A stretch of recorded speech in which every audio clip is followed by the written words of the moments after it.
Warning, the following is a long list of warnings. If warnings offend you, do not watch this show. Warning, this show contains adult themes. If you are not an adult, do not watch this show. Warning, this show contains a lot of offensive language and may contain graphic content. If you're a Karen, do not watch this show. Warning, this show may contain shabby impersonations of celebrities. If you are a celebrity, represent one, or think this is unfair, do not watch this show. Warning, this show contains what could be seen as controversial and subversive ideas and opinions. If you can't handle differing opinions, do not watch this show. Warning, this show actively shows the consumption of tobacco, cannabis and alcohol. If this offends you, do not watch this show. Warning, this show may discuss topics including, but not limited to, those in the realm of politics and conspiracy theories in a politically incorrect format. If these topics offend you or make you uneasy, please do not watch this show. Warning, the producers of this show will do almost anything for a laugh. If comedy or extreme comedic premises offend you, please do not watch this show. The opinions expressed on this show are not necessarily those of the producers, affiliates, ISPs, streaming platforms, advertisers, partners or alike. Coming to you from an undisclosed location inside the beautiful land of the Blackfoot Confederacy and Treaty 7 territory, Big Nate Productions presents Getting Laid with Nate.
Hey, happy Halloween, happy Friday.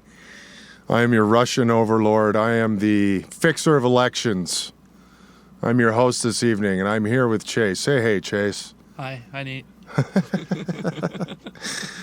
Sorry, a little frazzled. I know you probably heard us yakking over the mic and stuff. I just ran back from Yuck Yuck's nightclub and just caught Jason Rouse's set. It was incredibly hilarious, as well as Sam Walker and Brett Forte. And there was a girl in there, a local, Erin Wood. She was really good, too. So, I don't know. It looked like it was sold out. But if you can, go check that out tomorrow, because I know there's 2 shows tomorrow. There's an early and a late show.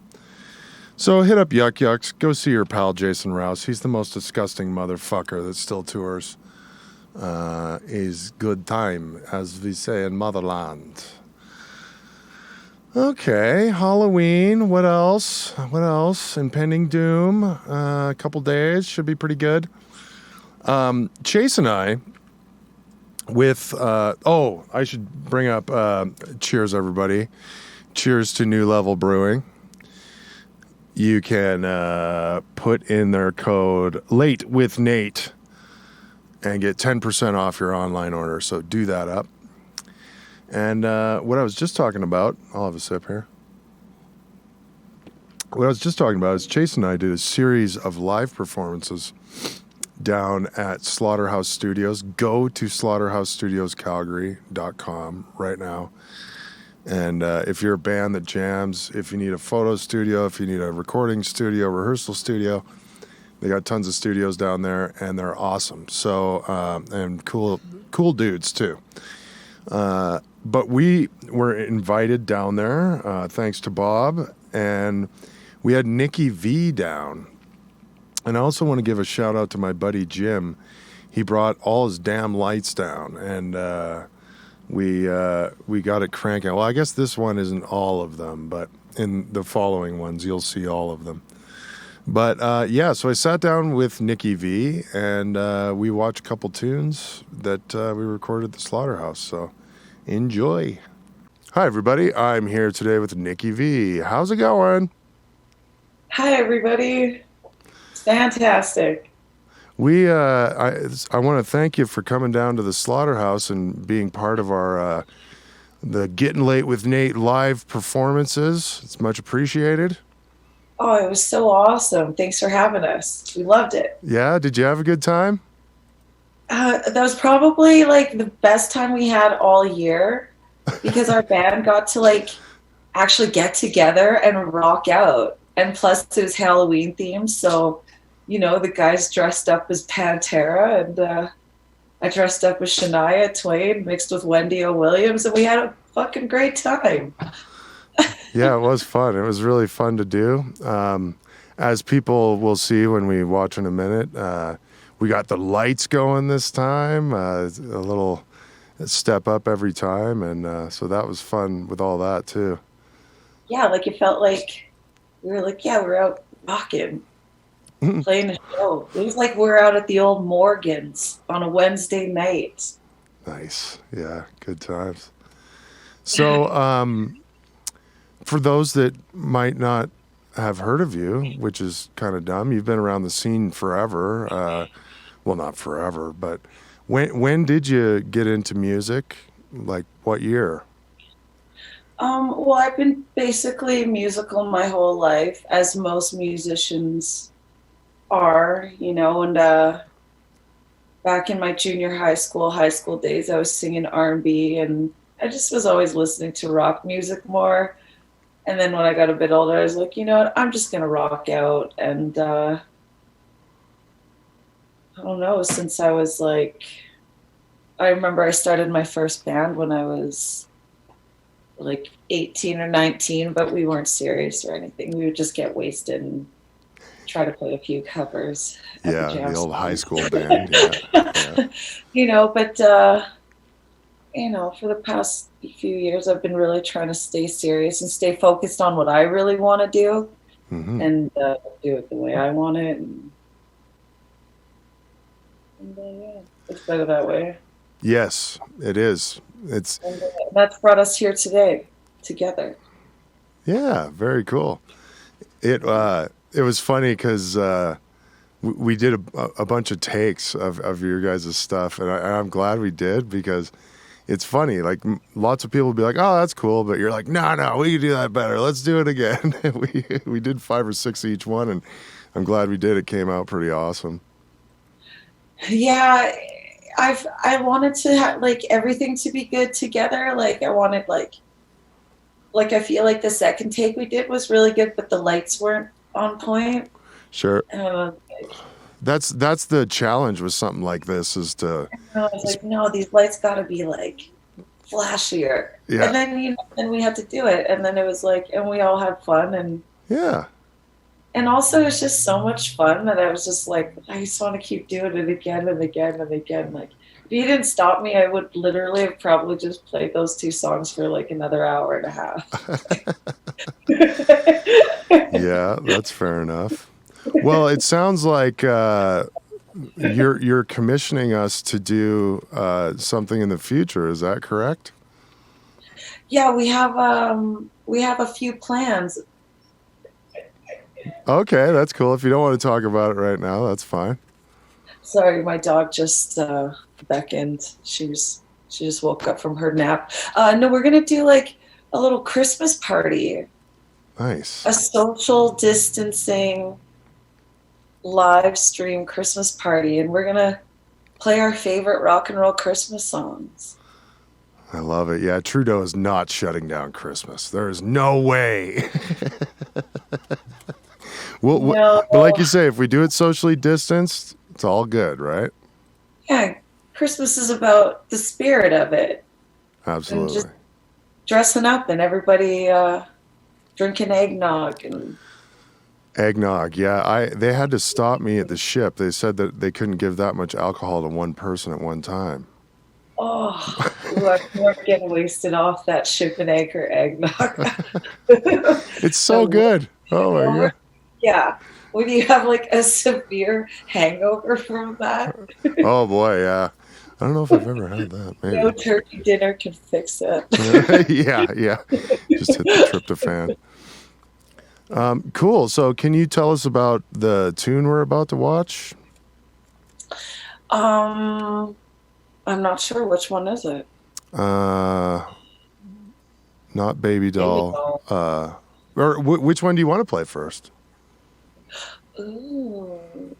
Well, let's play Baby Doll because I'm really excited about it because it's like the first single I'm putting out to the world, which will be available for everyone to hear on the 31st. Ooh, it's my favorite holiday.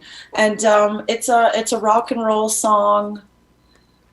It's was written by a friend of mine who's like probably my favorite rock and roller ever. His name's Whitey Kirst. He's pretty awesome.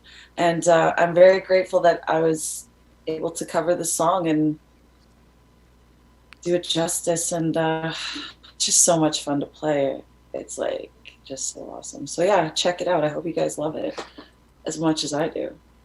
Nice. Baby Doll by Nikki V. We'll be right back.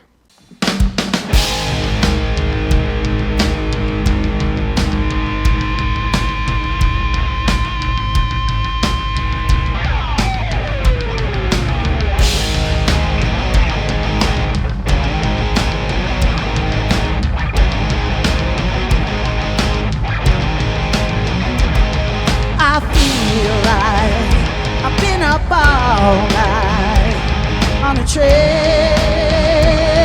to nowhere, and it tastes like something I like. Give me more, honey, give me more. Baby, gonna get it for you, but come along while I do. You can be my baby doll.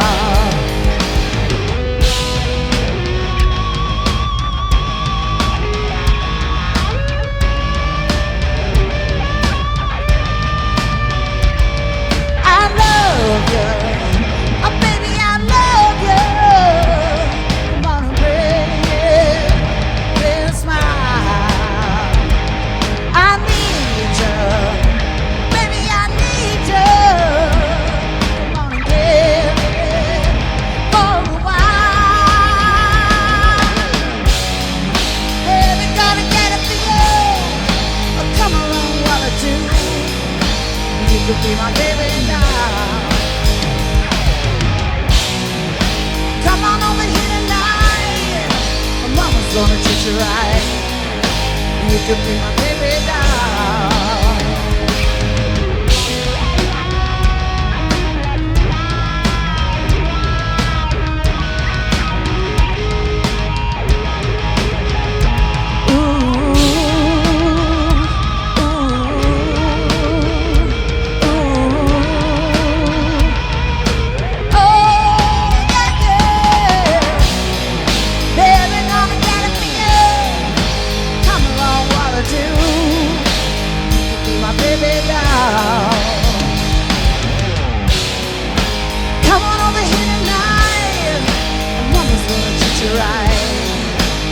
You'll be my baby doll.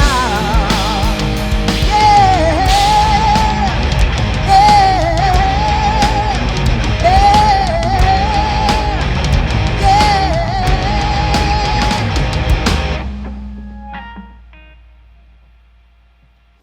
All right, we're back with Nikki V, everybody. That was Baby Doll. Fun times. Woohoo! I always forget to introduce the rest of the band, so can you do that for me, just so that I don't get any angry bass player emails or anything? We actually have the nicest bass player in the world. I know. His name is Ryan Key. He's like, he's been playing with me for years and years and years, and yeah, he's awesome. And on drums, the newest member of the group, Ryan Boyko, who's played in like all kinds of really epic heavy metal bands and a few country bands. You actually used to play with them in a band, didn't you? Yeah, couple. Yeah, a couple. He's one of those drummers. He's everybody's drummer, but now he's all mine, and I'm just so happy. Like it's awesome. And on guitar, my dear friend Jeremy Aiken. We've been playing together for years as well. lots of different bands, and I'm really happy to be playing with these guys. I know Jeremy actually directly from the Slaughterhouse, from when I used to work at the Slaughterhouse back in the day, from like 04 to 2010. Yeah, because him and his brother's band In For Life used to jam there all the time. Yeah, totally. And Great guy. yeah, cool guy. Right on. Very talented. I've jammed with those guys. Yeah, they're just so much fun. Like when we jam, we just like it's just no drama. Cool. You know, none That's of that local band scene drama. It's great. Yeah, that's huge. You got to get along with everybody, right? It's key.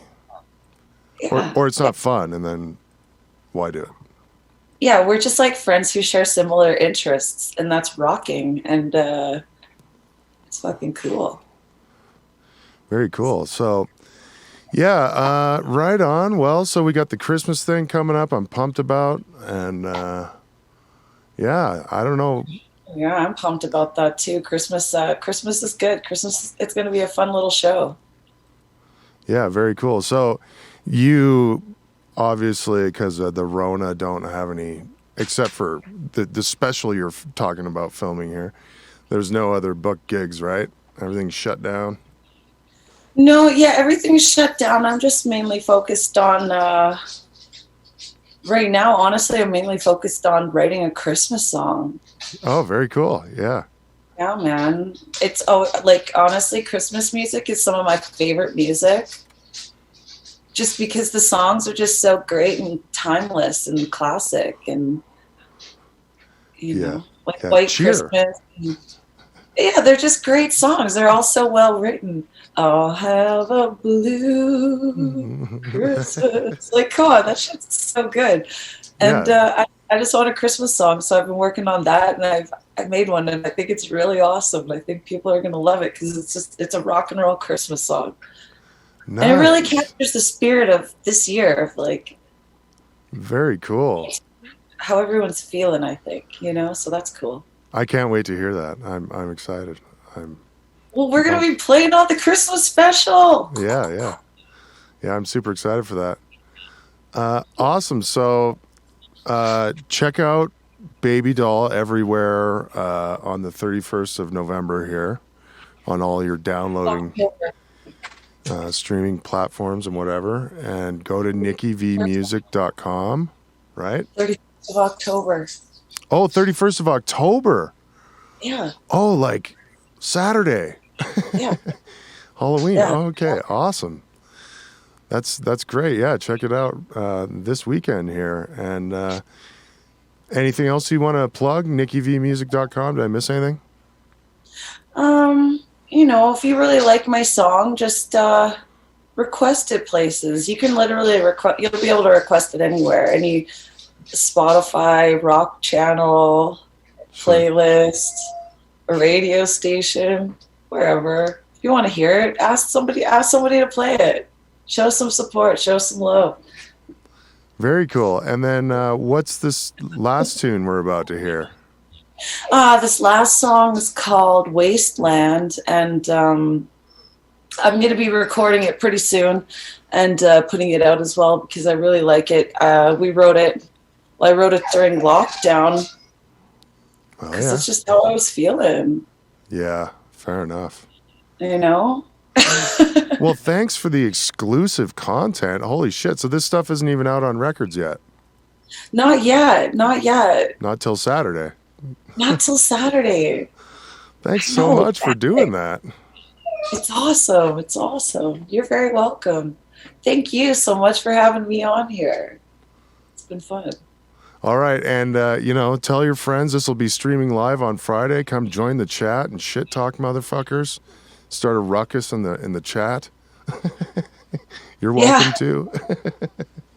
Argue about stuff. Yeah. Just bring up pointless shit to argue about in the chat. Make inappropriate comments. I don't care. Cool. Well, thanks for your time, Nikki. Yeah, you're welcome. Have a great night. Happy Halloween.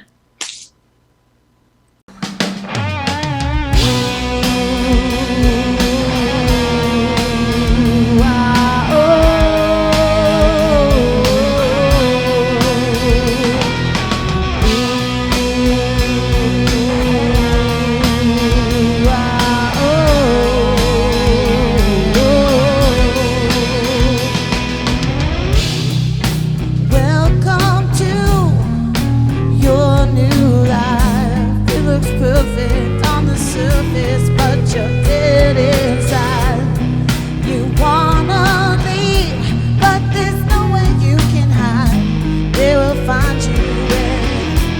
put you back in line.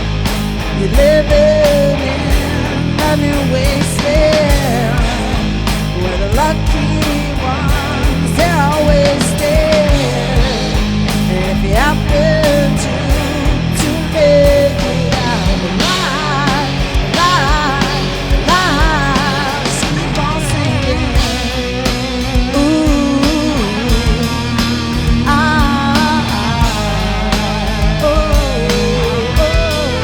Just keep on singing.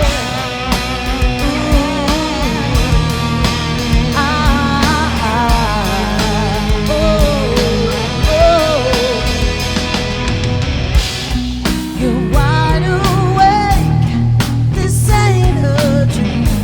Oh, say hello to your new reality. You can't escape, you can't break free, you can't go back to how it used to be. You're living in the new wasteland where the lucky ones, they're always there. And if you happen to make it out alive, just keep on singing.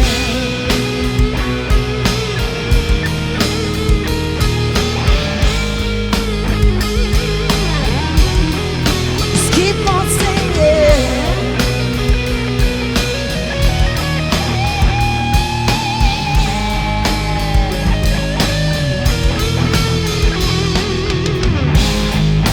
Living in a new wasteland where the lucky ones, they're always there. And if you happen to make it out alive, keep on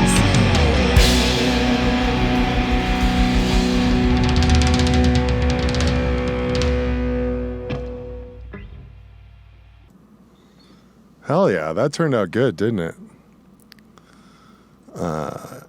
Yeah, that was fun. Good job, Chase. Thanks, Killing it, man. man. Video editing was awesome. Next, I sat down with my friend Dawn. You may all know her from Vern's fame.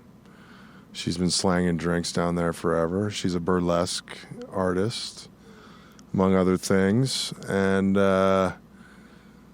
yeah, she did a tarot card reading for me. So in trying to be spooky in the with the Halloween special here, here is Dawn giving me a tarot card reading. Peace. Hi, everybody. Fuck you. I'm here today with my friend Dawn. How are you, Dawn? How's it going? I'm doing great. How are you? Good. I haven't seen you in a while due to all this insanity, but thanks for coming on the Halloween episode. Thank you.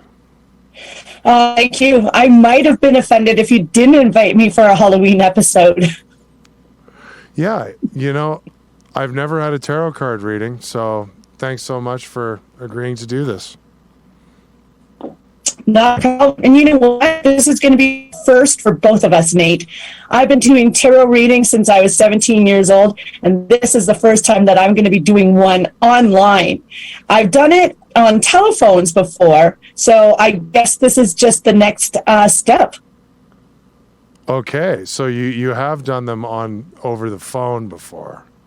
That's right. Okay, because I had, you know, I asked Facebook Land who does tarot readings, and lots of different people came up, and then I would contact them, and they'd be like, "Oh, I can't do that. I can't do it that way. No." So you can do it this way. Yeah, I can. It's mostly about tapping in. And I hate saying some of these terms sometimes because I'm not a new agey person at all. I like to be very realistic. I like to be a little bit tough love sometimes. But I do believe in quantum physics, and I do believe that there is a way to get connections. Our world advances all together at once, not just from one person and everybody following that person. So there is a cosmic consciousness bullshit that's out there, and I like to say I'm on speed dial with that sometimes. You're tuned in. You're an antenna. Something like that. Nice. Let's go for it. All right. Well, I don't know. Do I have to do anything? Do I have to take my pants off? Yeah, you definitely do. I just want you to think about yourself and really think about yourself and where you are, and not thinking about any of the connections there over on Zoom or any of the technologies and everything. And mostly think about yourself. If you do have any questions, I want you to think of them. But remember, just because you have a question doesn't mean you're going to get an answer. And so that's why I always like to suggest that you think of yourself. So you've never had a tarot reading before. You're not scared of this, are you? No. Okay. No, I'm good. not. You should. It's not frightening at all. And I just want you to keep thinking about yourself. And then That's once really you hard feel, for me to do. Just kidding. I have my own late night show. What the fuck do you think I do all week? Exactly. Once you think that you're kind of okay and you're at where you're at, Nate, wherever that is, you just let me know and we can. I'm definitely thinking about myself.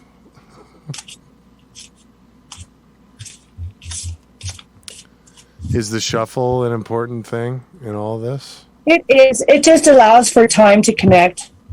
So can you tell us while you're shuffling, and I'm thinking about myself, do you have any... Oh, we can't do that. Okay. Sorry. We can't do what? Well, I just wanted to ask if you could give any insight to the history of tarot at all. I can, but that usually starts a lot of political bullshit, and I'm not one of those people. I was taught by a Celtic elder what subliminalism is, and he taught me the different means of divination, and tarot cards is one of the means that I use for divination. And just like religion, when it comes to tarot or divinity, there's so many stories that back it up. And so from the king's courts as just playing cards, and their astrologers and everything, taking that into peasant lifestyle of people that considered sages or seers using many different forms of divination. So tarot is just one of them. And I like this one because it's the most friendliest one, because there's pictures in it, and it makes it a little bit more comfortable for that communication that goes across. Did that make sense? That kind of answer it without going too deep? Absolutely. No, that's very cool. And I know you're doing this from a dungeon. We can tell by your internet. I know.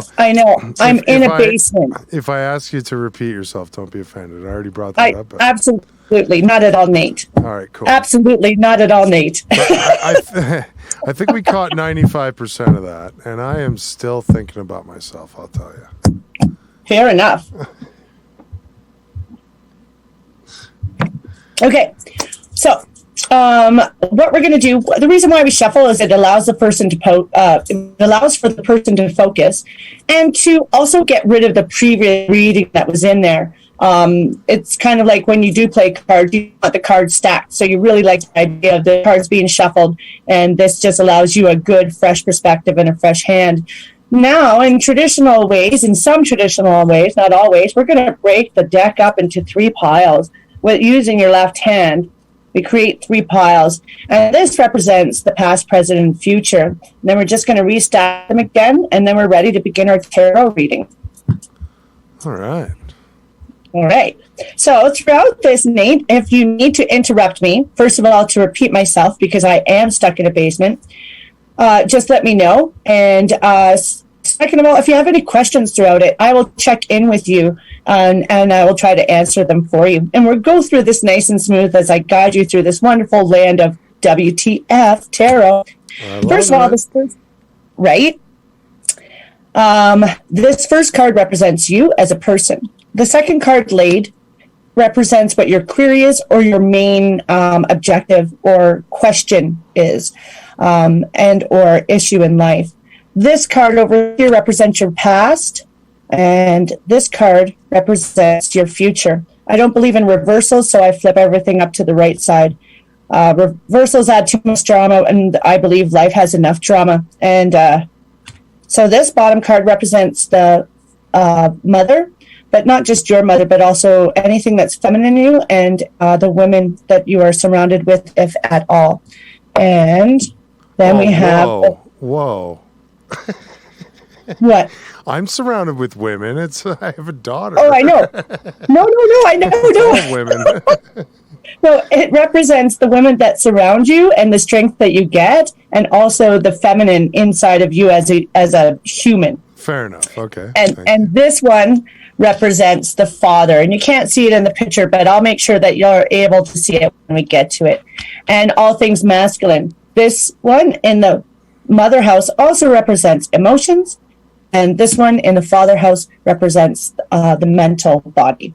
And then over here is a kind of outline based off of your behavioral patterns as to what your future is going to look like in the following year. And how it all ties in together. So that's how our layout is. And this is called the classic Celtic spread.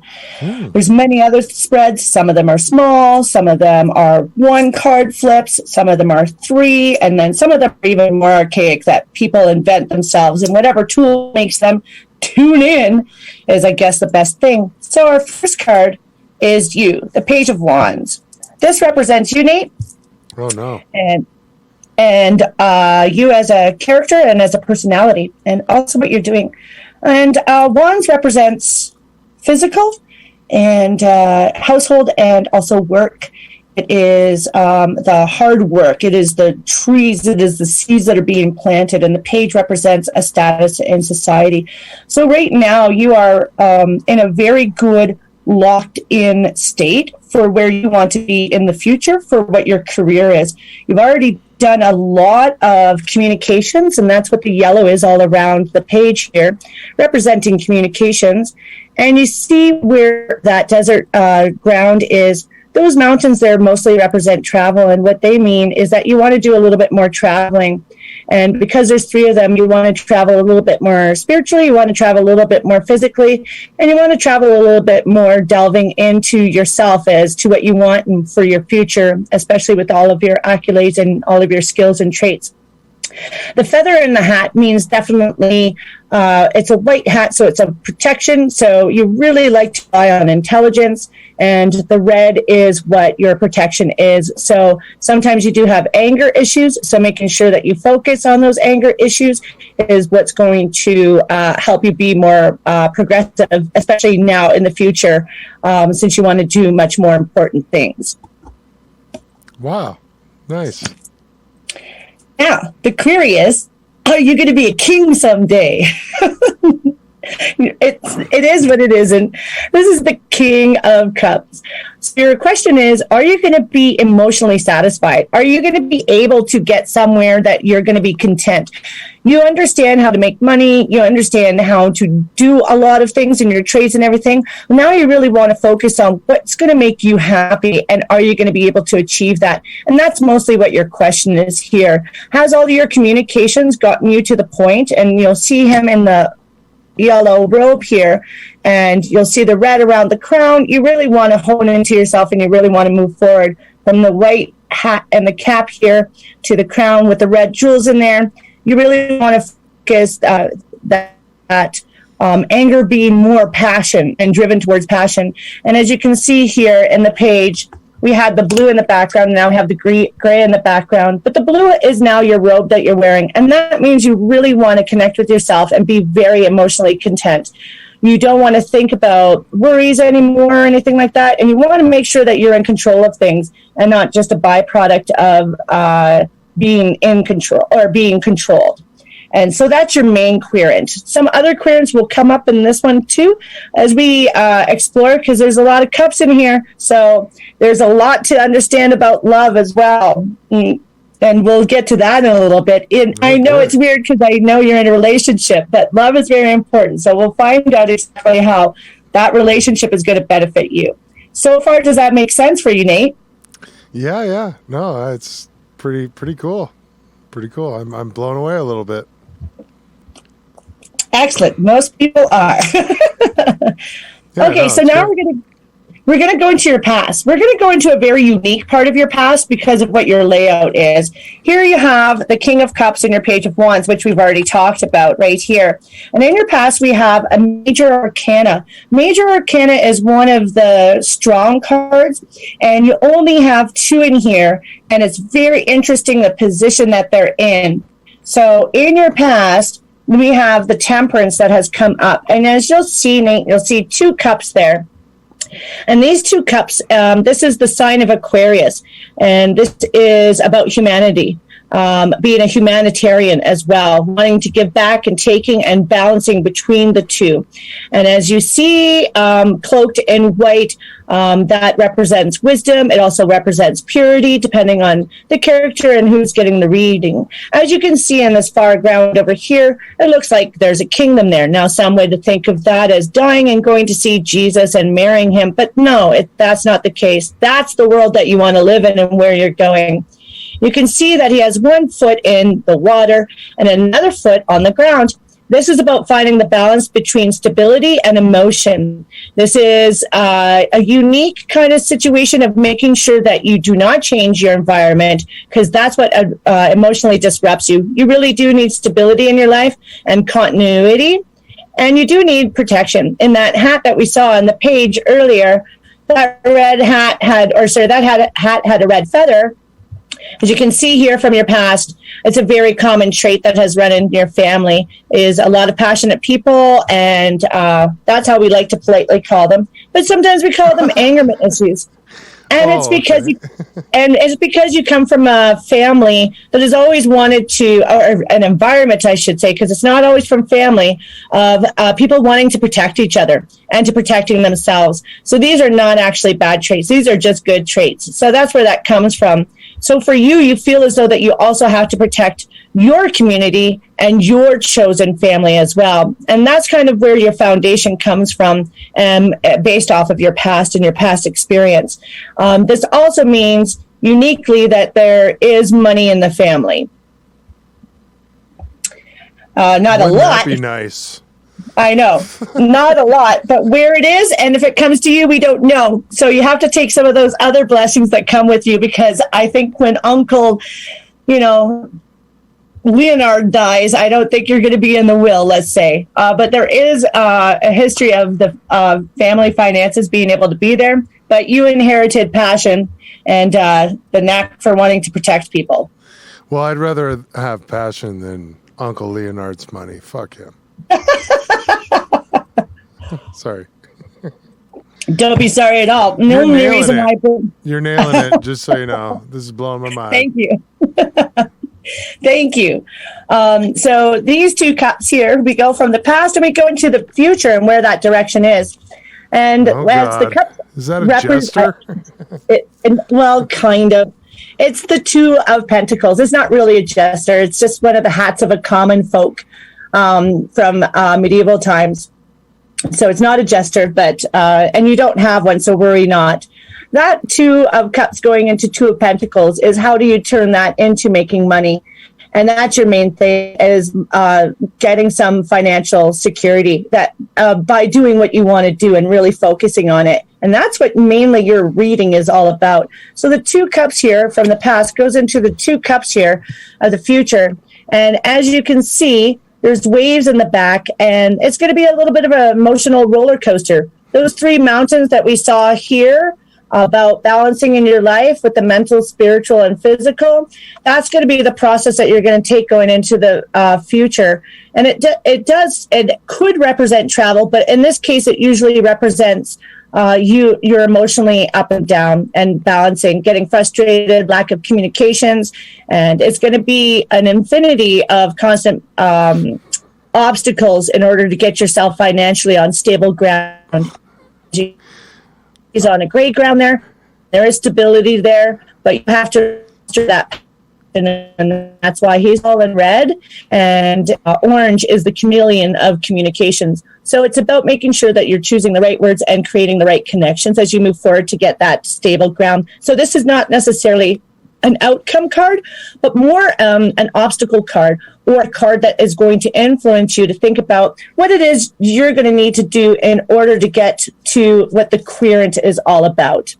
And right now is just about balancing, putting things in balance for you in order for you to get your finances together and in place. Okay? My God, maybe this was a bad idea. I don't know. This is like too accurate. Fuck. My in-laws watch this. They're going to be like, I told you I knew it.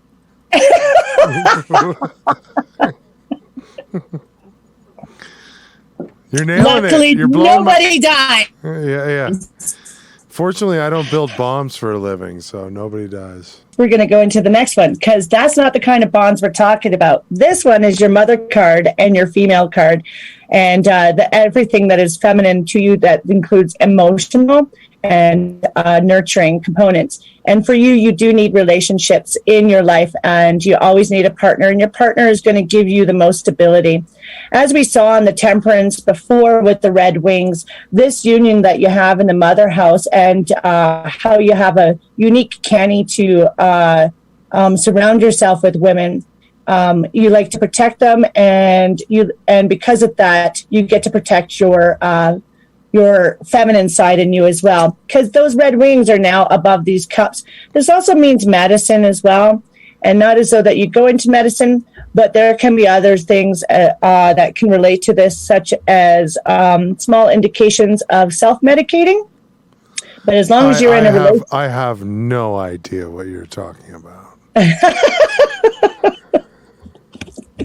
Well, it might happen in the future, Nate. Okay. Sorry. Continue. No. Yeah. It's You've never wonderful. seen me at Vern's at 3 a.m, have you? No, never, ever at all.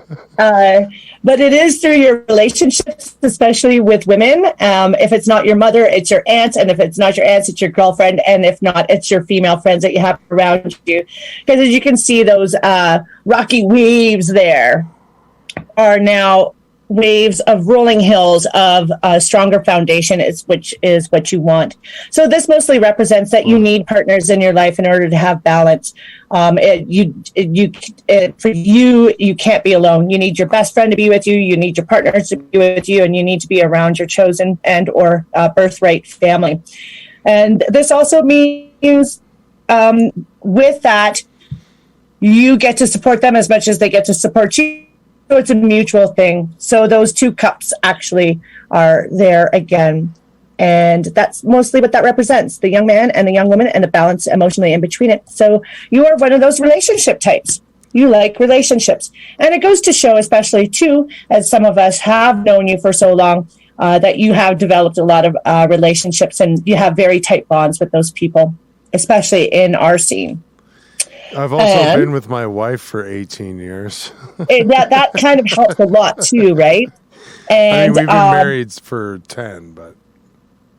Yeah, but 18 years. Yeah. And so and the unique thing is you're going to find out that she's going to have a lot more to do with your future than you thought. What? I see what you're saying, but I don't see what you're saying. Of course she's going to have a lot to do with my future. Well, yeah, like a little bit more brains behind it. Oh, that's fair enough. Okay, yeah. That's the only thing, and that I've comes already been with doing this. that, so yeah. I feel what you're saying there. Keep doing it. This is your father card, and this is the High Priestess. This is another major arcana. You see the black and the white of the balance, as we saw before. The past of a need to balance in your personal past, as well as in your family history and your environmental past. And we have the High Priestess here, and having that wonderful wife of yours in your background is a mental blessing. The pomegranates in the background are signs of fruition and fertility, and not fertility as in per se, even though it's fertility when it comes to children.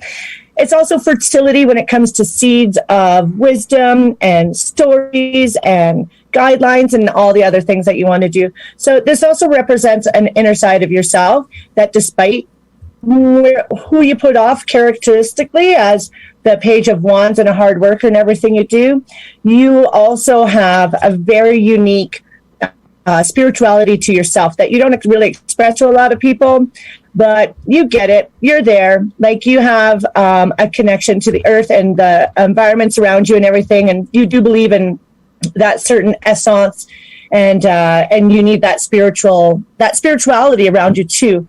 In this case, not necessarily religious, even though in some people it would be religious, but it comes a little bit more deeper that and a little bit more connected on a pagan, primal kind of earthy kind of way, if that makes sense. Fuck yeah, it does. God damn it. Keep going. I am. We're now entering for your year, so this is great. Is it? So my year will be great? Really? The year coming up, not this year. No, I know. I wasn't thinking about last year. Fuck, I hope the next year is going to be great. Well, what's going to happen is we're going to start in the summer and summer, fall. We are technically in fall, despite what the weather is like out there. Oh, I know. We are in fall. And so we're going to start with this card. Now, we have the four. I'm going to move these out of the way so that way your viewers and yourself can see a little bit better. And usually they're in a column up the side here, but I'm going to lay them out this way so we can get a better understanding as we go across, as I explain it to you. And I'll turn them around so that way the viewers can see them a little bit better, and move that out of the way. Yes. All right, so this first one represents your physical health and also spring. This represents your mental health and also your summer. This represents your emotional health and also the fall. And this represents winter and your spirituality. So we're going to go through the process of what the year is. And because we're doing the reading right now, we're starting your year reading from fall season, which is this one. And it really suits our times, especially today. This is the Eight of Cups. And this is a card of loss. And as you know, everybody's been going through a lot of loss. This is a lot of emotional loss. This is walking away from a lot of things, and things being emptied beyond your control, and going back into its environment. This is also a time of needing to be in solidarity. Solitude. I guess in a lot of cases, we should be in solidarity too, but in this case, solitude. So you can take some time to reflect and get back to your basics. And so if you're doing that this fall, this is going to be very important for you. This is also a very natural cycle of yours to get into depression or bouts of anxiety. And especially as the night's getting longer, even though it seems like it's in your natural domain, it kind of isn't. You are a daytime kind of guy. You like your sun. You like to be active, and not having that sunshine always there for you, or being able to do the productive things and being thrust indoors can create moments of depression and loneliness, despite the people that are around you. So take this time to really reflect, and this is really good. These represent the things that you lost during COVID, especially some of your jobs and everything. But it also means allowing yourself to walk away from it. Because when you walk away from it, as you can see, as we witnessed before in the other ones, your mountains, when you walk away from it, you get closer to what your goals and your destinations are. So even though it's hard to understand right now, Nate, it does give you a sense of, or this card is telling you, yes, you are heading in the right direction. So sometimes you do have to cut your losses. Fucking A. Thank you. Fucking A. Let's get into winter, because I'm excited for winter for you. The seeds that you are planting is going to be so good for you. This is a very good card. Here we have the Six of Wands. So remember that Page of Wands that mentioned what your character is? And then the query was turning you into the King of Cups. With this dude, he's walking into the future valiantly. And all these wands. So we had the Eight of Cups, which is about loss. Now, we have 5 here. There's 5 other situations that you can tap into that you've already created the seeds that create all the growth of that hard work that you've done. So you can take that one thing and move forward. So even with the loss, there is stability. And this means that you get to walk into the fall by creating yourself some environments that are going to be able to give you some financial gain, some learning gain, some really good communications with your relationships, and reestablishing a solid foundation and a work ethic inside of you as well. So this one also represents growth. So the more that you open yourself to learning, especially with our generation, with this Zoom shit and everything like that, and podcasts and everything, if you're embracing that in part of your education or thinking of taking another course to update on anything, that's what the green represents too. It represents growth, and the neutral zones in here is communication and well. So having education in that process is also really good for you. And that also means even if it's like a 6-day or a 6-week course, go ahead, Nate. All right. So that's a good fall or winter season for you. Lots of wands and cups. Eh? Yes. Lots of wands and cups. There is one more pentacles coming up, which we're coming into. All right. I'm ready. Here's the Knight of Wands. So Jesus. For what you wanted to attempt, and I'm just going to bring out the buddy. Here's your buddy. This is you, our buddy. Here's our buddy. That page, right? And then here's the winter. Right. So you're taking that one staff there. Right. And here you are with that one staff. By spring, you're being able to forge through to be able to get it. This also, I get knighted? Yes, you get knighted. Awesome. Basically, you knight yourself. This means you're taking all of your skill sets and you've given yourself permission to go to the next level. So England has nothing to do with it, unfortunately. Fair enough. This also represents your physical strength and your body and your health when it comes to springtime. So in springtime and throughout the winter, we're going to say that you're going to be in very good constitution. So you're going to be a nice, good, healthy, robust kind of dude. And as long as you just keep doing healthy things, making healthy choices, this looks like a very strong future. The only thing this says is that with the armor and everything and the red feathers, you have to control too much stifling or too much certain foods because you are going to be prone to headaches and migraines. So that's one of the things you got to keep out for. And the other one is, of course, your liver. But that's your bloodline. Damn thing. That damn thing. It always gets in the way. Why it has L-I-V-E in it. I should take it easy on my liver, is what you're saying. Yeah, that's the polite way of saying it. Well, you and my doctor now. Yeah. The other way of saying it, bitch, get your shit together. Right, okay. Fair enough. But that's going to be good. So that's when you're going to start to see the progress happen. That's when you're really going to start to see that growth and that development is in springtime. And when you see that by summer, you're going to really like this. That's when you're going to be able to have more financial control. And so the decisions you're making in the winter, Nate, is by your, first of all, this is also your mental body, which is really good to have pentacles in your mental body. It's in its natural home, so to speak. And being the Knight of Pentacles, turning from the Knight of Pages into the Knight of Pentacles, you get to go back and reflect on it. The one thing you do have to worry about in the springtime is resorting to your past, because that's what your horse is heading to. You don't want to go back into the past. You need to move forward. So that's your nice little kind of warning in there. This one means by summer next year, you're going to be riding on a strong horse. You're going to be doing all the right things, and you're finally going to start to see some of those financial rewards for you.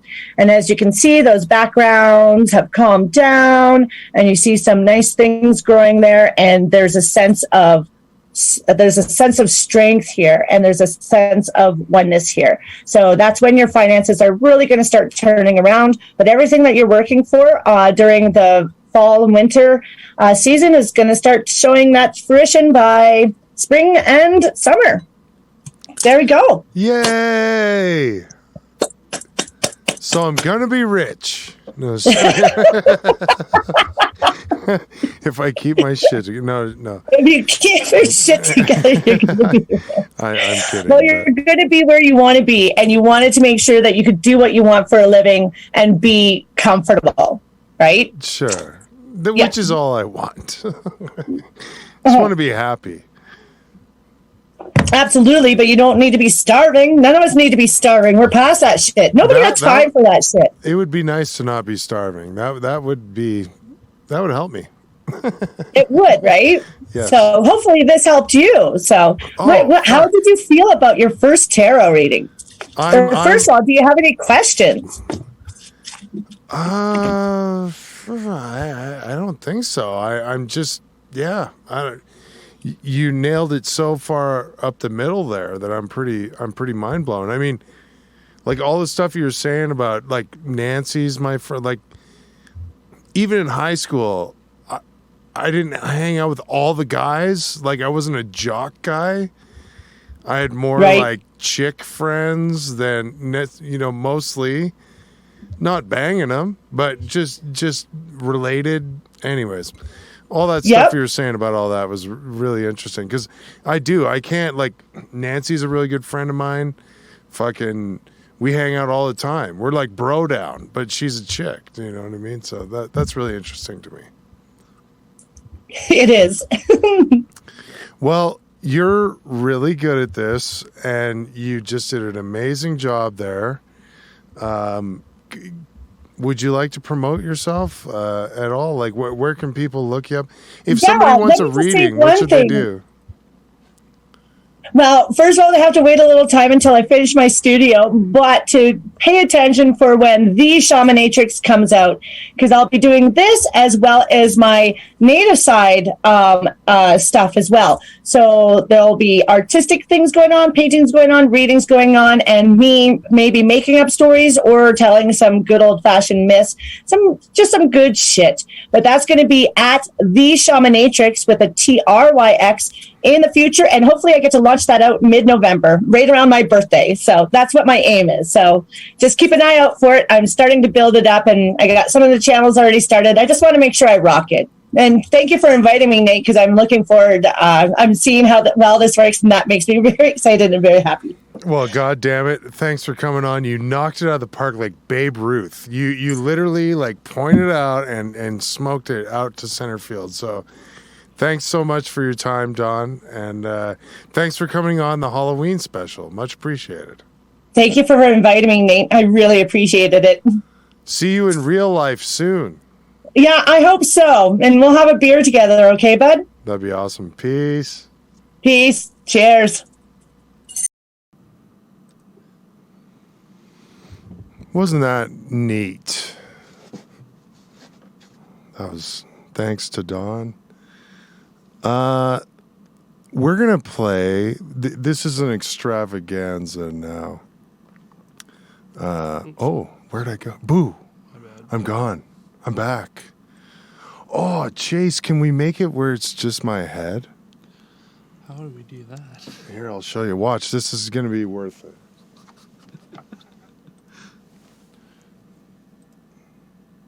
Oh, yeah. You got to hit Alt, though. That's the key. Oh, fuck.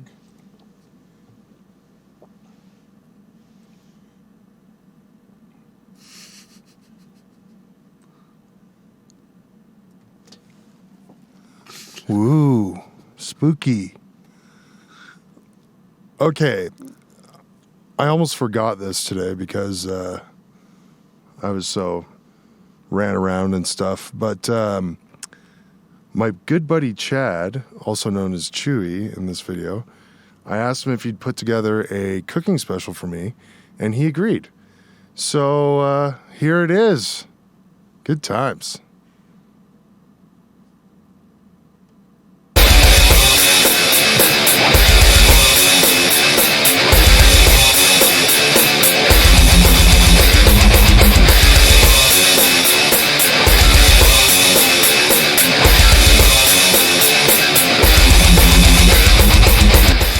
Hey folks, it's your pal Chewy. We're gonna be doing some spooky cooking today. Haha.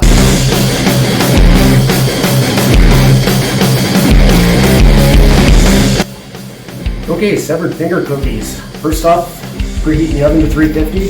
This is just a regular shortbread dough. There's a ton of recipes here online. If you have your favorite recipe, use that. And if you want it extra spooky, put a drop of green food coloring in there. Can you grab me a beer, babe? Also want some sliced almonds and a butternut. Got the pan ready. Put a piece of parchment paper on top. Just take some dough. Roll it out into a finger shape. Put in an almond for the nail. And mark the knuckles out with the butter knife. And you just keep going until you run out of dough. The butter in the cookies has to re-harden, so just put it in the fridge for an hour. It's gonna go in the oven for about 15 minutes. While those are baking, let's make some eyeballs. Need some lychees, some jelly. You can use strawberry, you can use raspberry. Little seeds is better. And I got some frozen cherries. You can use blueberries too, they're a little easier to work with. Take one of the lychees. Put some of your jam in there. Fruit. Grab a skewer and poke it through to hold those two together. Then you can just drop that straight on the plate, or you can spike it into an apple. Okay, these are good to go.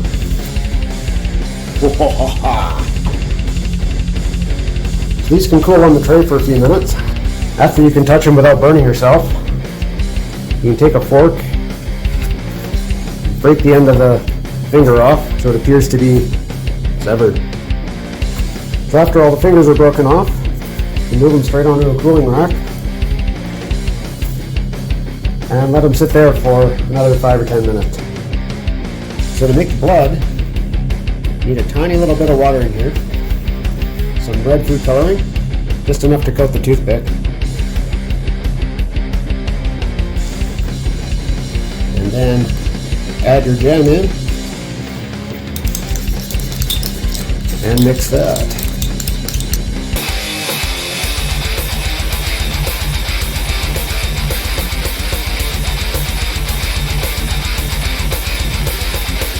Now we can just pop these onto a plate. If the nail falls off, not to worry. A little bit of blood. Pop the nail back on.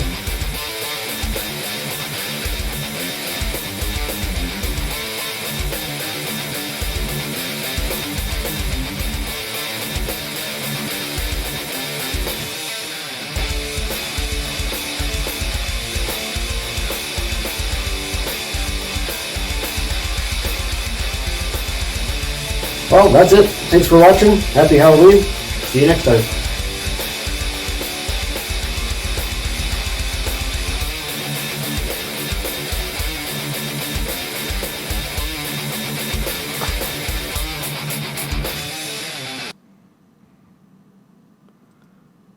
Oh, I'm back. I'll hold down Alt here. Wasn't that great? Thanks, Chad. Awesome. Chase is fixing my shot here. Now, and I give that a 9 out of 10 on plating. That's for sure.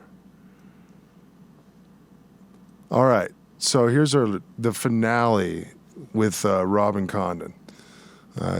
She came on all month telling spooky stories about the freaky paranormal shit she's into.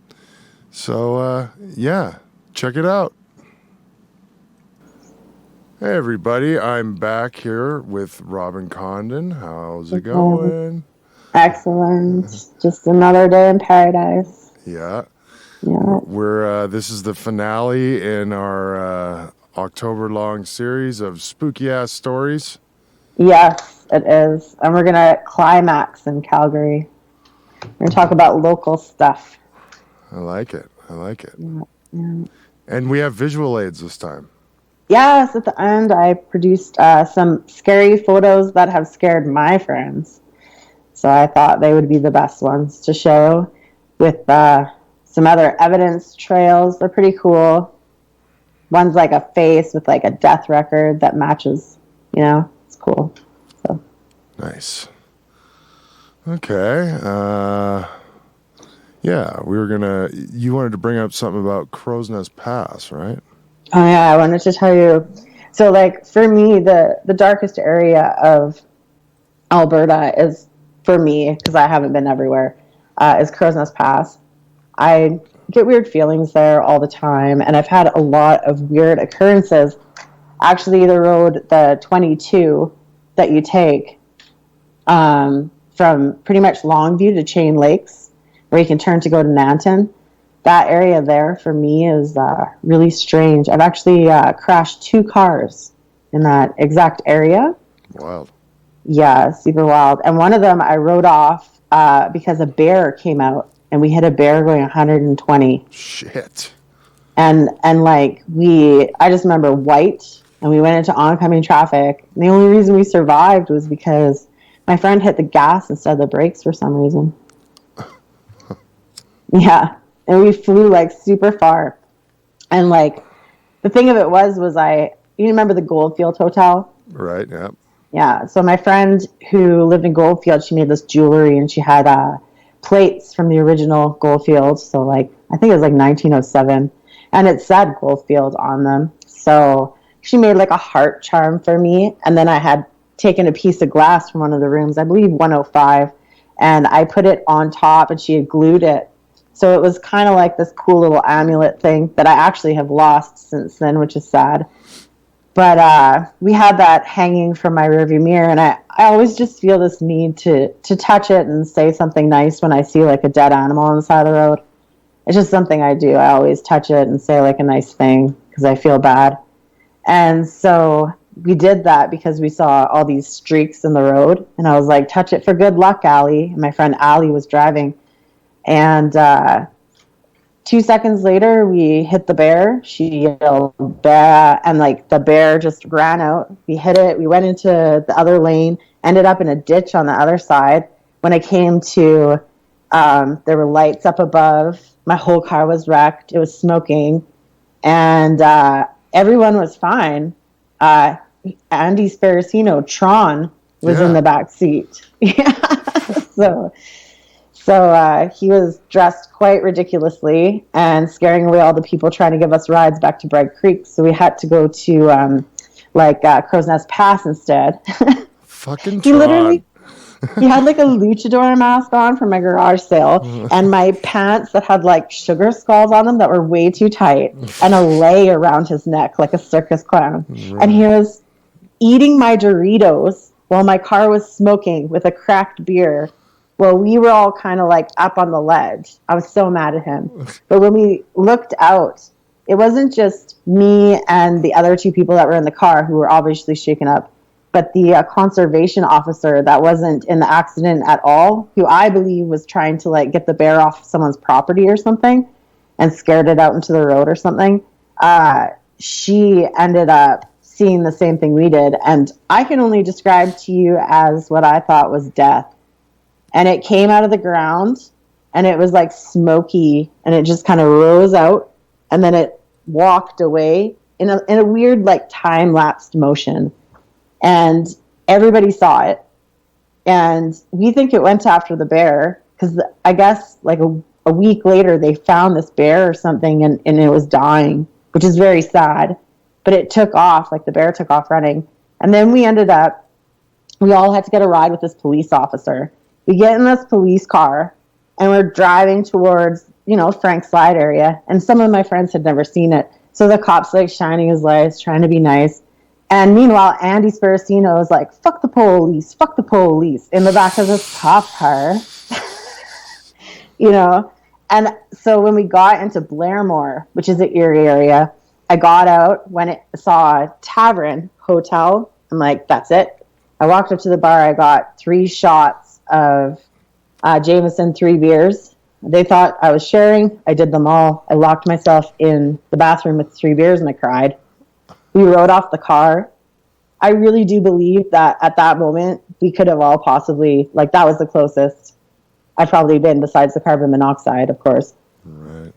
But that area, when we went there, Another time we found this place called the Cameron School, and it's just kind of like down by the river. It's this really old building. And a lot of the times when I see really haunted buildings, it'll like grab my attention. So I'll be like talking, doing something, and then all of a sudden my mind will go, and I'll just like pan to where, and that's how I know that that's a place that is really, really haunted. So I ended up, I went into this building because I saw 3 kids come out, and I asked where the owner was, and he said we could explore.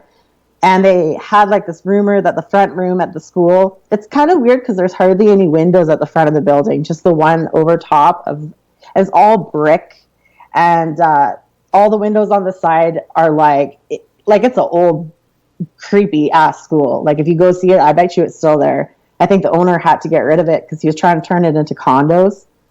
But we went in and we went up to this area where these kids were like, this is the story of the principal who's like bad or something.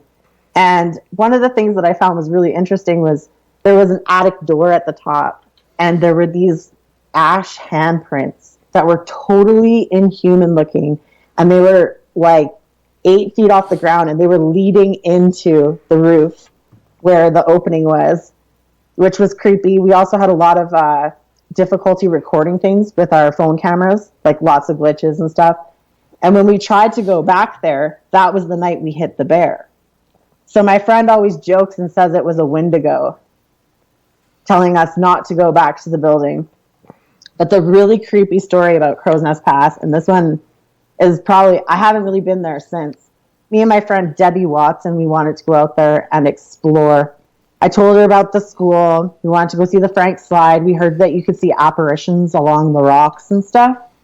So we drove out there, and we ate at the Roadrunner. Have you ever eaten there? No? So the Roadrunner bar has excellent food. It's really cool. It's right on the highway. And right across from the Roadrunner bar, I don't know if I have to say this again. I just kept talking. It's okay. Yeah, that's okay. Yep, sorry. So I was talking, there's a Roadrunner bar, Yep. and then across the parking lot, there's this church. Well, we were in the bar, and we knew we were going to the school, and when we went to the church, the owners of the church were outside. They made it into like a venue coffee shop. So my friend wanted to go in and see it. This guy came running out and asked me, you know, what I was doing here and stuff, and he told me that there was a big haunted cave that he wanted to take me to where he could show me demons. Yeah, for real. This weird guy just in the parking lot. This was out of the blue. Yeah, I'm going to take you, I'm going to show you demons. I'm like, sir, I'm not really into that, but if you want the rest of my joint, you can have it. So I gave him my joint, and I literally fled from this man into a church. Then we get out of the church after talking to the owners and stuff, and the guy comes running out of the bar again, and he starts yelling in the parking lot at me. He's like, you think it's coincidence we meet here, Robyn? You think it's coincidence? I don't even remember telling him my name. What the fuck? Debbie was like, let's get out of here. We got into Debbie's car. We're driving down the road to go to the school. There's only one way kind of in and out of that area. The guy comes barreling down in his truck chasing us, okay? This old rickety truck. Then he comes down. We had to literally sandwich ourselves on and like hide between parked cars to get away from this guy. Then we see him again, and we had to hide again. We go to this gas station. We get gas. I walk up to the guy at the front, and he's like, do you want to see the plane crash site? I'm like, do you just tell this to everyone who comes and buys like a Coke and some gas? Like, what's going on? And then we got on the road, and as we're driving down the exact same road where I crashed that car, you know, we're about in that area, and we look over, and legit, there is the exact replica of the guy's car on fire on the side of the road, and people are putting out the flames. What the? We were so scared. We just like, that was it, you know, never go back. Fuck, that's freaky. Yeah, isn't it? Yeah. Like, still to this day, I don't know if I ever told him my name. Like, it creeps me out. Crow's Nest Pass. But Calgary also has a lot of really cool places that I have done over the years. I was part of a lot of teams here for brief moments. And then I got a lot of privileges with, like, I got to go with Matt Berry from X92. And we did a night in the Rose and Crown in the apartment upstairs. Ah. Yeah, it's a cool apartment, man. I wish I lived there. And we went up there and we stayed the whole night in a closet with pints of beer, and like nothing happened. I gotta say, you know. And the only weird place was like if you go to 4th Street and there's that one weird like window where they used to have that skeleton. Remember? Yeah. You could like see it from the street. On the Rose and Crown? Yeah. Yeah. Yeah. So it's got a structure so that the sides here are actually like little cubby holes, and you can like crouch down and walk through them. One of the cubby holes was very active, but other than that, the actual bar itself was more active than the apartment upstairs, which is where David Davidson and I believe his family lived when they had it as a funeral home, right? Mm. Yeah, like I've seen the little boy in there on the stairs. He's a little blonde-haired boy. They have pictures that are really cool of him. And then supposedly downstairs, there's also like the old embalming tables and stuff or whatever, the crematory or something. I think it's a crematorium. Then we went to Heritage Park, and that was also with X929, and we got to go without anyone else. So we had the whole park to ourselves, and we wanted to, of course, see the Camera Opera House and the Prince House. And I wanted to see the hotel because the hotel always gave me the heebie-jeebies, probably because of the mannequins. But the lady was like, the Airdrie House is a really cool house to go to. So we checked that place out. Heritage Park was more active than the Rose and Crown for sure. But like if I had to pick a really active building here, I would say like the Callgrove Apartments close by my house. I got called in because the painters were seeing people in mirrors and leaving the job site. Like they wouldn't paint the apartment. And so I got called in, and we did an investigation. And what happened was when the floods came, it washed out the basement. Okay. And it revealed catacombs or tunnels that actually go to Lindsay Park. Whoa. And I'm from Center Street, and it's kind of by like the Alpha House. So McLeod and, 17th area. Okay. Yeah, it's a pretty cool building. 1912, I think it was when it was built. Calgary's got a lot of great buildings. Inglewood, though. Inglewood's like one of my favorite areas. I lived there for so long, and my houses were haunted. My one house with Allie was probably more haunted, and that was in that little annex area. I actually had a night where I had a panic attack in my room, and I called my friend because I couldn't breathe and I was freaking out. And the next morning she called me and told me that a guy was murdered right by my house, like pretty much the exact time that I was freaking out. Wacky. And I called her because the road was closed in the morning when I was trying to go to school. It was absolutely terrifying. But we had poltergeist activity in the house. Even my one roommate said she heard me singing in the shower and came downstairs and I wasn't there. Oh. Yeah, like super trippy stuff. But that area of town is saturated, and I do believe that comes from the bow and the elbow meeting together. Oh. Like the Dean House is one of the most reputed houses. Like they won't even really let you in to do investigations. It's been exercised before, And you remember the New Black. Yeah. Right across the way. Well, we stayed the night in there, and it was scary. The TV turned on by itself. Everyone says that Isaac set it up so it would do that and scare the shit out of us. But the weird part was Isaac didn't make the voices come from behind the TV or the footsteps at the other side by the stage.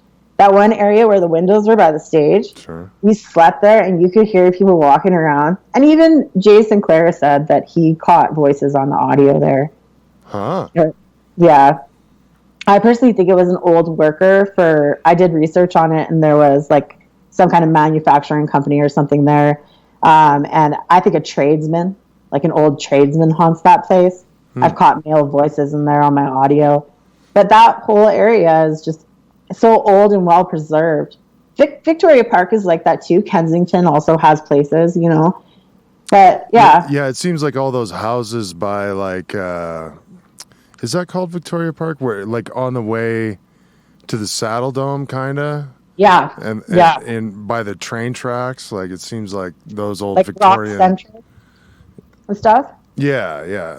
Yeah. Seems like there'd be lots of stuff going on there. Those are 200-year-old houses, it looks like. 100 and something. Well, there's that one stone structure that's, like, way older. You know that one that's, like, everyone gets their wedding photos taken there? Yeah, I wish the ruins or whatever? Yes. Yeah. So there must be something about the energy of that area of town for sure. But every place has an energy, darker light. Everything has darker light. But definitely the darkest place I've been for sure is Crow's Nest. And the most haunted places I've seen in Calgary are definitely like the cases that I work on that are private cases, which I can't really talk about because they are such. But we can definitely talk about those pictures I sent you. All right. So this one is from the Washoe. This was caught upstairs on the 3rd floor. So there's 2 sets of stairs when you come in. And at the top of the 2nd set of stairs is kind of like where everybody kind of had experiences. The 3rd floor is definitely the most haunted, like I said before. Now, Julie Bulett, she was the most predominant prostitute in Virginia City during back in the day, probably the most famous. She was very liked by the miners. She helped with the miners. She helped with the firefighters. The picture of her on the right is questionable as to whether it is actually her, but it does have that fireman's belt and such. She was actually murdered, and there's a lot of question towards her death. A man named John Milan was hung for her crimes. Mark Twain actually attended that hanging. It's pretty crazy. Julie Bulett was, she had a house on D Street. D Street was kind of like Hooker Row. And the reason why they pinned him was they found like her effects on him. So they found like a brooch and a dress or something that belonged to her. But I personally think she was murdered in the Washoe. I used to tell on my tours that I think that she was hit or something, and I think she hit her face off something, and it was an accident. Now, in the picture, the floating blue orb there, you can actually see a large gash in the woman's face, right? Yeah, interesting. See that? Yeah. And then the swollen eye, and her nose is somewhat shifted, right? Yeah. Then underneath, it's like decomp in her jaw. So you would call that side of her face her death state. If you actually put your hand over top of that side and you look at the other right side, you can actually see that it looks exactly like the right side of this lady's face. Now, some people would say that I'm being convinced of this by a demon or another force or whatever, but I truly do believe she died up there, as do other psychics I've talked to. The crazy part was when I actually looked it up because she looked familiar to me, I found a statement from 1867 when she died saying, the bolster was besmeared with blood, evidently caused by a large blow to the right side of the cranium, just above the ear. You can see clearly in this picture, the right side has that gash, and I didn't know that before. So that's why, to me, it seems like something that's probable. Mm-hmm. But very interesting. She also is right beside a room. I know a guy named the Gentleman Psychic, and I was talking to him when he was in Virginia City. And I told him of a couple spirits that he should say hi to if he wanted more activity. And he ended up in the room right beside where this picture was taken. And he said that he talked to a crazy prostitute named Fern. But you have to know back in the day they had those aliases. So who knows? Yeah, wacky. Yeah. Okay, and then the next one. This one looks like my friend who was on a tour guide, who was a tour guide back in the back of the Washoe window. Why can't you see her body? So my friend Carl took this. We had rented out the Washoe late at night. So when you rent it out late, there's nobody upstairs doing tours. My friend Betty, who is the tour guide or was the tour guide back then, she actually got the job the night after she spent the night with me upstairs. So literally on all her tours, she would say, 2 crazy Canadians walked into a bar and then I got this job kind of thing, which was true. We took her up there and she absolutely loves that place. But it's a really creepy photo because it looks like it's her face and then her hand is up against the glass. And she looks like her mouth is open if you zoom in, and then below her, there's another one of those windows, but you can't see any part of her body. Now, some of these windows do have trash bags on the inside because they are broken, but I do know that I she see was it not now. there. Like, I can show you a picture of this woman, and it's the splitting image. Yeah, I see that. Yeah, wacky. Yeah. Carl caught that after, during our night there and stuff, so. Okay. And that's out of the back, so that would be upstairs in the most active room. So just behind where I caught that first picture of Julia Bulette. Or what I believe to be. People are going to think I'm nuts, but that's okay. Oh, well. Oh, well. It said this one shows the angry man. Okay, so this one was caught by one of the people on tour at the Washoe. This was after I had been there. So the story of the room at the very front, can you see how the light is casting in and you can see a shadow in the middle? Yeah. Almost, it looked like a man with a hat. Yeah. Right? Totally. So that guy is supposedly this angry man. And the room 12 is supposedly the room where people get scratched, where people have panic attacks. That doorway right directly in front of where the man is, not the one that she's walking through, but the one in front of the shadow. Sure. That one is where I felt an overdose death. But I believe that man was from the 1970s when they opened it up, 1980s, kind of like for low-income housing. Ah. Yeah, they let people live up there, and they like legit had to have like, I think it was like every hour they like sent someone at night to walk around, and each person had to have a shift to make sure like no fires were started. Huh. Or something. It was like, because there was no smoke, like it was totally illegal living. And they ended up getting it shut down. The last living tenant, I guess, was actually in that room where that shadow figure is. But that shadow figure does slam the door. That was called On Ghost Adventures. I actually got to see that this year. We also had a lot of people have panic attacks in there, like ridiculous panic attacks. And you'd be like, do you want to leave the room? And they'd be crying through it like, no. Are you sure? This This one shows a photo I took sleeping in Mrs. McKay's room at the mansion. You can see the shadow mass. Yeah. So the first photo in these ones we'll talk about first, that is the original photo. So this photo is directed into Mr. Mackey's room from Mrs. Mackey's room. There's a door that adjoins. This doorway, I believe, is a large active area, maybe possibly a portal, who knows. But that shadow at the top, you can see how the shadow is actually eating the door. See how it looks like it's growing like a moss? Totally. Yeah, so that is actually like something taking the light away kind of thing. And then if you actually lighten this photo, you can see that there's a vanity across from the doorway in the room next door. And my friend Betty, who was in that other photo, is sleeping in that room. By the way, Johnny Depp slept in that room when they were filming Dead Men. Oh, yeah. And he saw the apparition of a little girl. Now, Mr. Mackey was one of the Silver Kings. He also had a tunnel in the basement that went to D Street, where Julia Bulette was.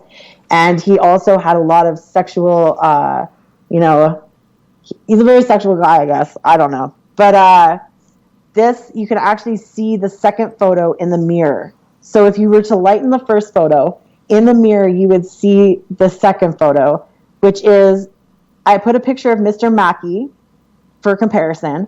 But if you look at the photo, which I put on the right and the left side so you can see it, you can actually see the man's face at the top. His mouth is open. It looks like he's screaming. Then his hands are actually crossed across his chest, like he's in burial or something. Then at the bottom, you can see it's lighter, and at the top, it's darker. You can also see that the cuffs of his white shirt are actually sticking out, right? You can see that on the apparition, to me anyways. But I caught that in his bedroom. And I do believe the reason why he is active towards me is because I look like his wife. Yeah, interesting. Which is the next picture. Right. I found a picture of her. And we have like the same kind of fat face. Yeah, no, interesting. Yeah, so I don't know. You know, people will see what they see, but for me, that room was extremely active. All right. Okay. These are the weird alien things I caught in the Goldfields basement. Can you see them? Yeah. Aren't they cool? Like, what the fuck are they? Yeah. Yeah, so this is literally an hour and a half away from Area 51. Weird. It's like they're half there or something. So yeah, this would be your apparition. So like a lot of the times when you see apparitions, they're like a shell. Okay, sure. So if you were to look at them and see them, the light would emanate from here and fill the shell like a breath. Okay. Sometimes when you see them, but I've never seen something with this head shape, with the eye shape, how they're all angular, and then it almost looks like they have antennas. Yeah, I see that. Isn't that creepy?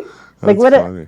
But this was caught kind of where Zach Bagans had the brick thrown at him. This was right in front of the mechanics for the elevators in the basement. The basement is super scary. Yeah, very That's active. what I was trying to bring up earlier, was the brick thing when you were asking me. That was the freakiest thing. That was another person that had that happen to them on a TV show. Right. Not me. Not you. Oh, sorry. Okay. Let's see. Oh, this is the Calvin Cooper that I caught and saw in the Goldfield Hotel's basement. I found his death certificate that fully explains the missing part of his face. So, okay. I was taking pictures in the basement, and it's a pitch black basement. There's no lights. There's nothing. It's me and my friend. This was the first time I was there. So this was between the hours of 9:30 in the morning and 11, 30 in the afternoon. Sure. And we're downstairs in the basement, just me and him. There's only two other people in the building, and they're upstairs on the first floor. And I saw a ball of light in the darkness fly past me twice. And so I yelled, "I saw you," and I pointed, and this man said, when my friend said, "What's your name?" this man said, "Calvin." So I looked up the name Calvin in a graveyard, and I caught this picture pretty much in the exact area. And you can see in this picture the man's face, right? And the red orb in the door. Can you see it? Oh, now that you mention it, kind of in the middle of the photo. Yeah, so he has like a bum chin, like a Chevy Chase chin, and then he's missing part of his face. Oh, okay. Oh yeah, like the right see eye. him? Yeah. So how old would you say that man is? Oh, I don't know. Looks old. Well, I think I thought he was probably 35, and he was around that age, and his name is Calvin Cooper, and he was actually in a bar, we believe a bar across the street, which actually the tunnels kind of like all go underneath to. Okay. And I found him in the tunnels, right? Like in the basement. So this guy was shot in his bar 12 times, and you can see it on the death certificate. It said shot in the abdomen and face. And it was the only guy named Calvin buried in the gravesite. And the years and the ages all coincide. And since then, I've gone back, and every time I go back, we talk. And the name's always coming up. And I truly believe that this is the bartender from across the street, because I used to be a bartender. So perhaps he relates. I don't know. Huh. Yeah. But that you can actually read on the death certificate how he died, how old he was. And to me, with the EVP as well, which you can find on that site I sent you, it's really proof positive that I believe I met this man. So very cool. Yeah. So this looks like the last one. This one is from the Dumas brothel. This one's so scary looking. Look at it. It's so terrifying. I wish I took this picture. I really do. So what you have circled there, that person's not really there? That's a ghost. Holy shit. And then you zoomed in on it. Yeah. Like, you see how her nose is missing? Yeah. Yeah, because like with decomp, right? The cartilage would go before the bone. So it makes sense that she went. So she's in her death state. And then if you look at the second picture I sent you, it's like I tried to like make it so you could actually see her features. You can see like literally the sheer terror in her face. She's like, who is this man? Get him out of here, kind of thing. But legit, that's how clear I would see people in that building. And I wanted to show that, even though I didn't take that photo. That's how active and crazy that building is. Wow. Yeah, that's pretty. That looks like a person. I know, right? And they didn't, of course, see that or experience that during the time. They just caught that later. And the craziest part about that photo for me, and also the one about Julie Bulette, was like, in 15 years of doing this, you hardly ever see their eyes. Right. And you can like totally see this woman's like complete eyes. Like you can see the emotion in the eyes, the fear. I don't know. That building's a trip. Definitely. If you have the chance to go down there ever, if we ever have the chance to go back to America, if America even exists, check out the Dumas brothel because it is pretty rad. Right on. Well, it's been a fun month. It's been fun doing all this. Thank you. I really appreciate you including me in your show. It's been a really good time. I hope I didn't scare you too much or, scare too many people. Please don't think I'm crazy. No, all good. Thanks for your time, Robyn. Of course. Bye. Happy Halloween.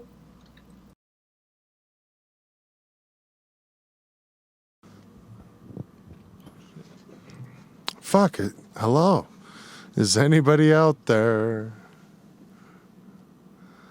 All right, everybody. I want to thank you all for watching. I want to thank Nikki and Dawn, Chad, Chewy, and of course Robyn for doing all those. Those are pretty spooky, weren't they? That's scary stuff, man. Whether you believe in it or not. I mean, I don't know. Anyways, thanks for watching. Thanks for coming to the Halloween special. It was a good time. And see you next week. We're going to hit some credits and play some commercials. Thanks for watching, everybody. Peace.